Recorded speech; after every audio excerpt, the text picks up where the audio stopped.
Hello and welcome to TheAIbumMan. So I haven't made a video in a few days, not been too well, still not, so just thought I'd, do a Q&A part 3 today before, I think I'm going to be reviewing Boston's Life, Love and Hope tomorrow. But, yeah, so Q&A part 3, and the series has been going pretty well so far. I'm actually quite surprised by how positive the response has been, so let's carry on. I'm really enjoying this series. I always love doing Q&As. We have the good old Christmas tree here, put that a bit more in the shot. Okay, so the first question for today is from Matthew Phillips. And just a quick thing before we get into his question, he sent me a couple of CDs, which I'll be showing my CDs and vinyl I bought recently for December, so just very much a big thank you to him. That's, really nice, and I appreciate it a lot. So, on to the questions. Number 1, when is the last time you listened to Charlie's Democracy all the way through?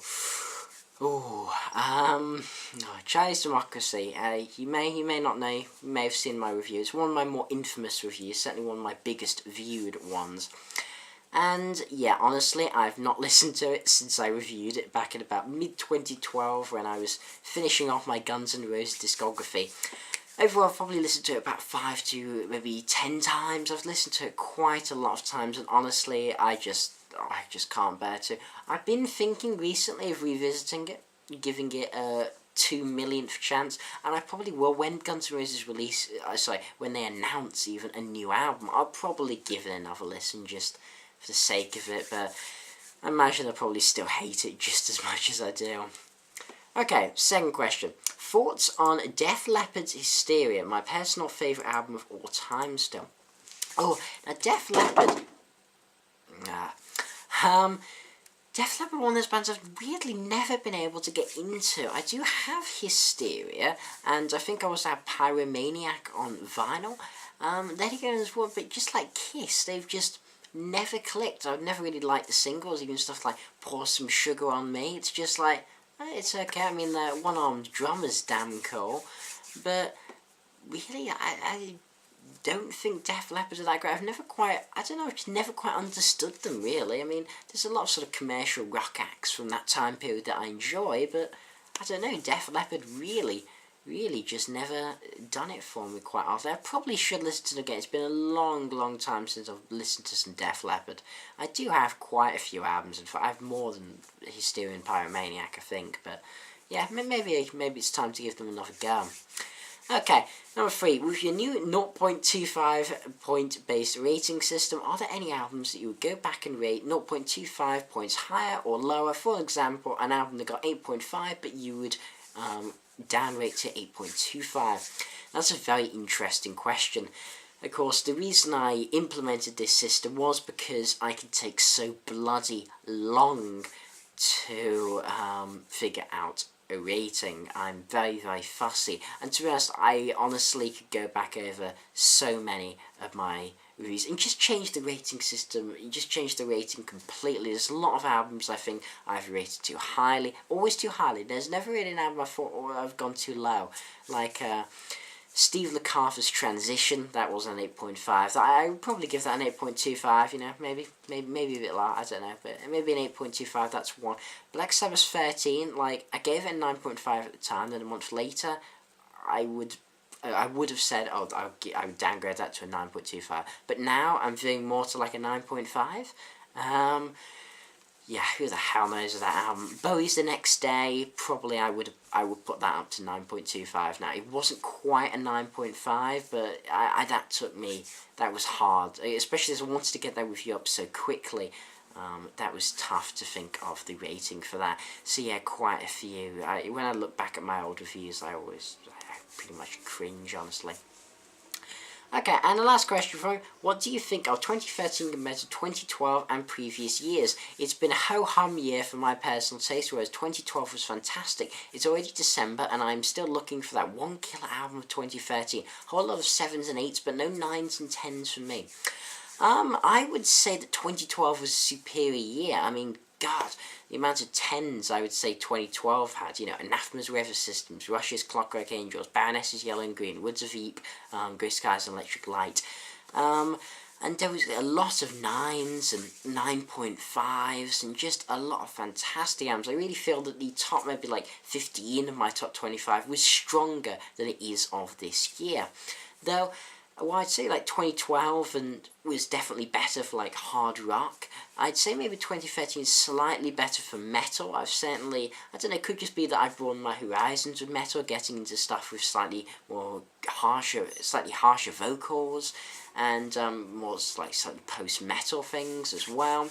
So it could just be that I think it's slightly better for metal, but really, I'd say 2012. I'd say 2013, I wouldn't say it's a good. I loved 2009, I thought that was a fantastic year. Really enjoyed 2010. 2011, it was decent. I mean, not wonderful, but I'd say 2013, it was a decent year. I wouldn't say it was anything absolutely amazing. I wouldn't say it was a vintage year like I would say 2012 was. I mean, God, the release in 2012, and as well, like 9s, Asia's XXX, Tempest, Dark Roots of the Air, Bob Dylan's Tempest, and quite a lot of other just fantastic albums. The Reticence, the Tom D. Tree 2, which you should bloody check out. I go on about The Reticence all the time, but anyone watching this should bloody check out The Reticence. Seriously, fantastic. But yeah, just a whole string. Adler's album as well.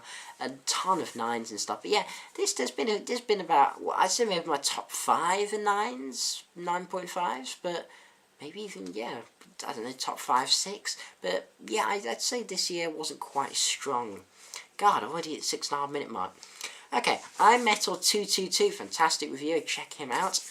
When, where, and how did you come up with the album man name? Happy anniversary and stay black.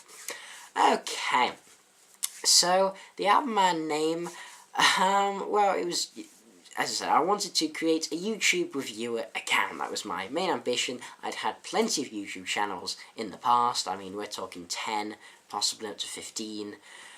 Yeah, I was always changing, constantly trying to do different things until I eventually found that one thing I could do well. Luckily, I seem to have found that one thing I do at least half decently. And, I certainly have more of a follower than I ever did. I certainly don't sub for sub like I used to notoriously on some of my older accounts. And so I wanted something that really embodied album reviewing, because that was, as I said, always going to be the main purpose of this account. And I tried various names. I mean, it's quite hard to remember what names I just tried 2 years ago. Probably things like, it's certainly album reviewer, that was close to the name of the email account I registered for, like, Hotmail to sign up or whatever. And, things like that, just tried, and I really just thought, well, the main thing I've always been a big album person. I've always thought the album was the ultimate thing of music, never particularly, of course I like songs, I mean, songs what make up an album, but I mean, I way prefer albums to singles, I think the album is the ultimate form, and albums should always be listened to in their entirety. So once I get that in the name, and well, I was like, album, that is exactly, that's a name that's been taken. So it's like, well, I'm a man, so, why not put that in there? And of course, the L was taken, the album man was taken, and of course, I found that YouTube channel, and the person bloody hasn't even uploaded any videos, so I'm a bit bitter. So I was like, oh god, I spent like an hour going through names, and I was quite happy with the album, and it's like, yeah, this is kind of catchy, I can see this working, this is a good name, but oh my god, the L's taken, I just don't know what to do. And it's like, I know what looks like an L, a capital I, which on YouTube, it really does, it looks exactly like an L. No one has ever read my name as TheAIbumMan. So there you go, that's how I came up with the name, pretty much. Okay, Tranquilized 10001. Do you listen to sludge metal, and do you listen to doom metal?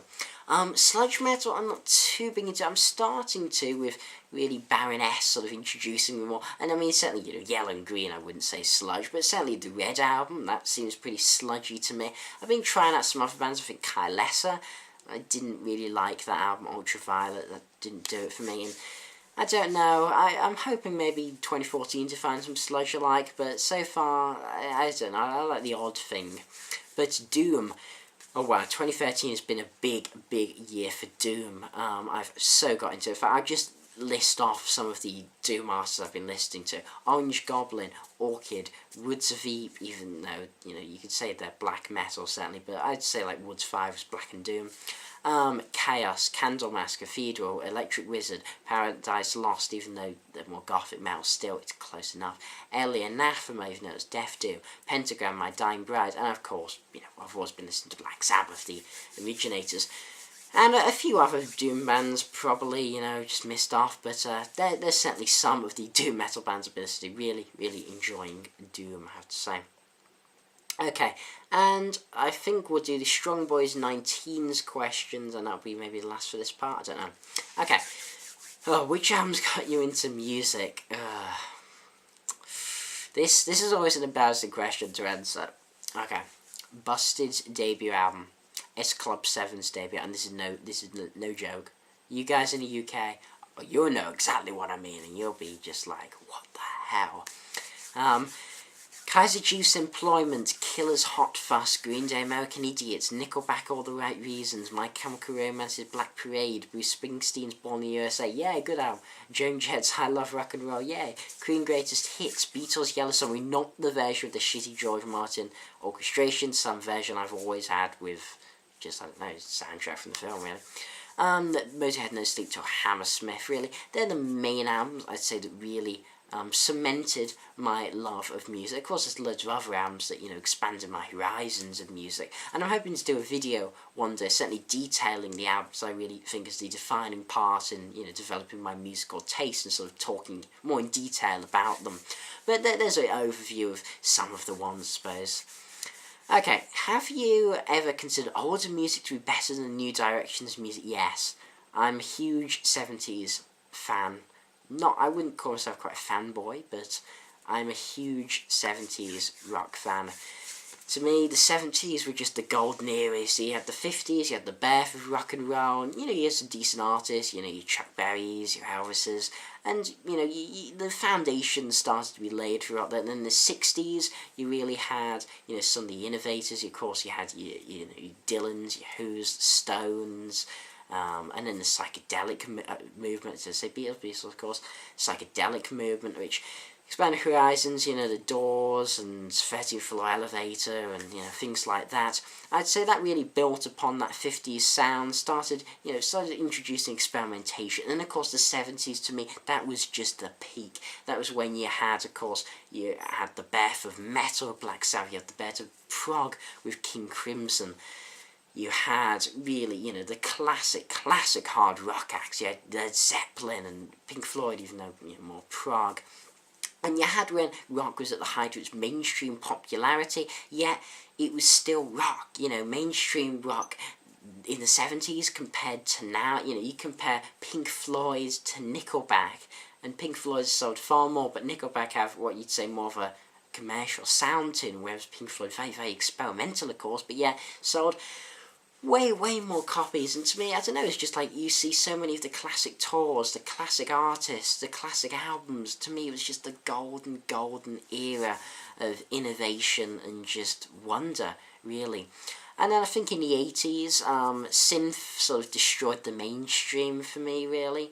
But I would say the 80s was better for metal. I mean, 80s metal was just like, boom, you had the thrash metal movement, Metallica and Megadeth, and a lot of you had the new wave of British heavy metal, and Saxon and Maiden and Samson, and that type of thing, and that's all really cool. But not said don't enjoy the new direction of music. I mean, as I said, I've been listening to a lot of post-metal recently, bands like The Ocean, Cult of Luna, things like that, and I am enjoying the new directions that music is taking, though I do feel that some genres really have stagnated. And while of course you have those fantastic modern bands that I adore, like Baroness, Anathema, Opeth, Muse, yes, I do like Muse, Radiohead, of course, Going Cambria, I don't know, there's a lot of modern bands I absolutely adore. Of course, Joe Bonamassa, my favourite guitarist of all time, who really just pushes blues forwards. I find something like prog. I mean, as much as I love the 70s prog revival, let's be a bit honest, it's not the most innovative of genres, is it? As much as I enjoy some of Stephen Wilson's work, and I am starting to get into it quite a bit, it takes a lot of heavy inspiration from that 70s era, and even with this 70s rock revival movement, I mean, I love Rival Sons and bands like that, and, Orchid, but really, they do have certainly a lot of semblance to their 70s forefathers, and yeah, I mean, I think there's always going to be good music. Anyone who says, oh, music is shit compared to what it used to be, they're just bloody idiots, really. You just basically can't be like, basically, I would say the main difference, really, in the 70s, you had the radio and you had all this fantastic music being just blasted at you, bombarded at you all the time. Nowadays, you really have to dig. You have to go on the internet, watch, YouTubers talking about them, on the forums, etc. You just have to really dig to find that good stuff. But when you find it, a lot of it is just as good as the stuff in the 70s, just a bit harder to find, that's all. And of course nowadays, we have a lot of classic artists still making really good stuff. I mean, God, Dylan's Tempest, what a bloody good album that was last year. And Bowie's The Next Day this year, Sabbath's 13. It's certainly a great time for music. Okay, which is the album that you listen to most this year? See if you can guess the pattern here. OK Computer, number 1, certainly I've listened to this year. Number 2, The Bends. Number 3, In Rainbows. Number 4, Kid A. And number 5, Hail to the Thief. And that's literally the albums I listen to the most this year out of every artist, not just Radiohead. I've got hugely into Radiohead. I absolutely adore the band so much. But other albums I've been listening to a lot this year. Highway 61 Revisited, Bringing It All Back Home, both Dylan albums. Woods of Eat Woods 5, Baroness's Yellow and Green, Opus Blackwater Park, really opened my horizon. Been listening to Anathema's Weather Systems a lot, of course. And, there's always the stuff that I always listen to, like Skinner's Gone Guns, I love that album, Magnum's Into the Valley of the Moon King, things like that are just always on constant rotation, Master of Puppets and Rust in Peace. But, yeah, I'd say those ones particularly, especially the Radiohead ones, are what I've been listening to this year. So yeah, the other people, a bit too many questions, so I think I'll end it here. This being TheAIbumMan, goddamn, this Q&A is going to be far more parts than I've envisioned, but I do like to give detailed answers, because, if you've taken the time to ask questions, then, I'm not going to be lazy, I'm going to answer them as fully as I can. This has been TheAIbumMan, thanks for watching, comment, subscribing as usual. What's that? Long live rock and roll.